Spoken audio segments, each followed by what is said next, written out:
Pinupuri ka namin, O Diyos, Ama, Anak, at Espiritu Santo. Salamat, Ama, na ibinigay mo sa amin si Jesus na iyong anak, na namatay para sa aming kasalanan, iyong muling binuhay, iniakyat at iniluklok sa iyong kanan sa langit.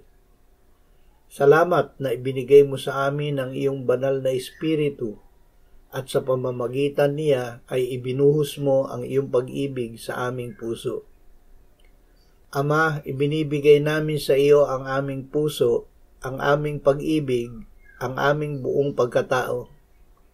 Salamat na dahil kay Jesus, kami ay iyong tinatanggap at inaangkin na sarili mong anak. Salamat na ikaw, ang iyong anak at banal na Espiritu ay nananahan ngayon sa amin. Salamat na ikaw ang nagbibigay sa amin ng kalooban at kakayahan na gawin ang makalulugod sa iyo. Amen.